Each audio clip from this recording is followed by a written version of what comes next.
മറ്റു വാർത്തയിലേക്ക് വരുമ്പോൾ ഡൽഹിയിൽ വീണ്ടും കർഷക പ്രക്ഷോഭം. പാർലമെന്റ് മാർച്ചിൽ പങ്കെടുക്കാനായി ആയിരക്കണക്കിന് കർഷകരാണ് ഡൽഹി അതിർത്തിയായ നോയിഡയിലെ മഹാമായ മേൽപ്പാലത്തിന് സമീപത്തേക്ക് എത്തിക്കൊണ്ടിരിക്കുന്നത്. കർഷകരുടെ ആവശ്യങ്ങൾ പരിഗണിക്കണമെന്ന് ഉപരാഷ്ട്രപതി ജഗ്ദീപ് ധൻഖർ ആവശ്യപ്പെട്ടു. ചർച്ചയിലൂടെ പ്രശ്നങ്ങൾ പരിഹരിക്കാൻ ശ്രമിക്കണമെന്ന് കർഷകരോടും ഉപരാഷ്ട്രപതി അഭ്യർത്ഥിച്ചു. ആർ കിരൺ ബാബു ചേരുന്നു. കിരൺ, വീണ്ടും കർഷക പ്രക്ഷോഭം എന്ന് പറയുമ്പോൾ നമ്മൾ കഴിഞ്ഞ കർഷക പ്രക്ഷോഭത്തിന്റെ ദിവസങ്ങൾ നമ്മുടെ ഓർമ്മയിലുണ്ട്. സമാനമായ നീക്കത്തിലേക്ക് തന്നെയാണോ കർഷകർ എത്തുന്നത്?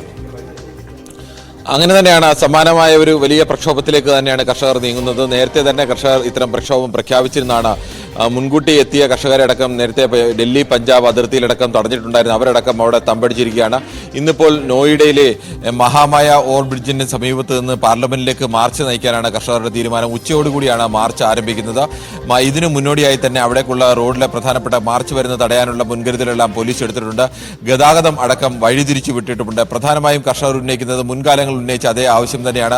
ഏറ്റെടുത്ത കാർഷിക ഭൂമിക്ക് കൂടുതൽ നഷ്ടപരിഹാരം നൽകുക, ഏറ്റെടുത്ത കാർഷിക ഭൂമി വികസിപ്പിച്ച മേഖലയിൽ അതിന്റെ 10% കർഷകർക്ക് നൽകുക, അതോടൊപ്പം തന്നെ വിളകൾക്ക് മിനിമം താങ്ങുവില ഉറപ്പു നൽകുക, അതിന് ഗ്യാരണ്ടി സർക്കാർ തന്നെ അതിന് ഗ്യാരണ്ടി നൽകുക, അതോടൊപ്പം തന്നെ കർഷകർക്കും കർഷക തൊഴിലാളികൾക്കും പെൻഷൻ ഉറപ്പ് നൽകുക. നേരത്തെ പലതവണ കർഷകർ നടത്തിയ സമരത്തെ തുടർന്ന് സർക്കാർ നൽകിയ ഉറപ്പുകളുണ്ട് കർഷകർക്ക്. പക്ഷേ ഈ ഉറപ്പുകളൊന്നും പാലിക്കാൻ പിന്നീട് തയ്യാറായിട്ടില്ല. എന്ന് മാത്രമല്ല, ഈ കർഷകരുമായി തുടർ ചർച്ചകൾ ഉണ്ടാവും എന്ന് പറഞ്ഞെങ്കിലും അത്തരം ചർച്ചകളൊന്നും തന്നെ ആദ്യ ചർച്ചകളിലെ വിഷയങ്ങൾ തന്നെയാണ് വീണ്ടും ചർച്ച ചെയ്യുന്നതിനപ്പുറത്തേക്ക് ഏതെങ്കിലും വിഷയത്തിൽ നടപ്പാക്കാനുള്ള തീരുമാനത്തിലേക്കൊന്നും പോയില്ല. ഇതും കർഷകർ പ്രധാനമായും ചൂണ്ടിക്കാണിക്കുന്നു.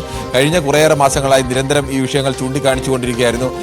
ഈ മഹാരാഷ്ട്രയിലടക്കം തെരഞ്ഞെടുപ്പ് നടക്കുന്ന പശ്ചാത്തലത്തിൽ ആ സമയത്ത് സമരം വേണോ വേണ്ടോ എന്ന വിഷയത്തിൽ കർഷക സംഘടനകൾക്കിടയിൽ വിവിധ കർഷക സംഘടനകളുടെ സംയുക്ത യോഗമാണ്, അല്ലെങ്കിൽ വിവിധ കർഷക സംഘടനകളുടെ കൂട്ടായ്മയാണ് ഈ സമരം നടത്തുന്നത്. ചില അഭിപ്രായ വ്യത്യാസങ്ങളൊക്കെ ഉണ്ടായിരുന്നു. അതേ തുടർന്നാണ് തെരഞ്ഞെടുപ്പല്ല, രാഷ്ട്രീയ ലക്ഷ്യത്തിലല്ല ഈ സമരം നടത്തുന്നത്, ഇത് കർഷകരുടെ അവകാശങ്ങൾക്ക് വേണ്ടിയുള്ള പോരാട്ടമാണ് എന്ന മട്ടിൽ അവർ പ്രധാനമായും വിഷയം ഉന്നയിച്ചതും.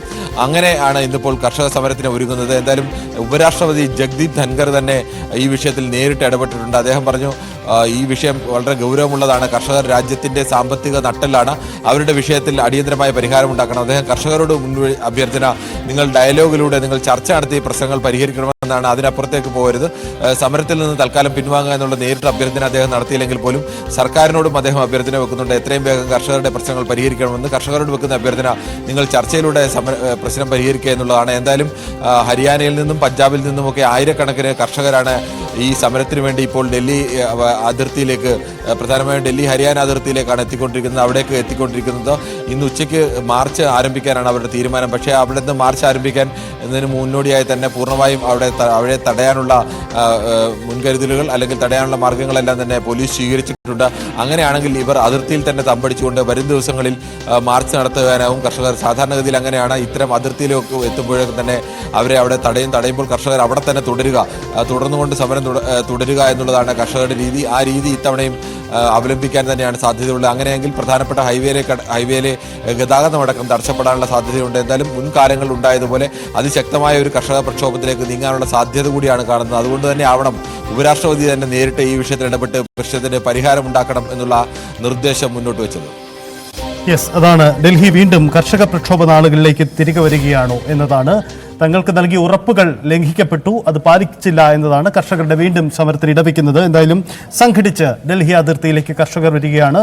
പാർലമെന്റ് സമ്മേളന വേളയിൽ തന്നെ ഡൽഹി വീണ്ടും ഒരു കർഷക സമരത്തിന് വേദിയാകുമോ എന്നതാണ് സാഹചര്യം.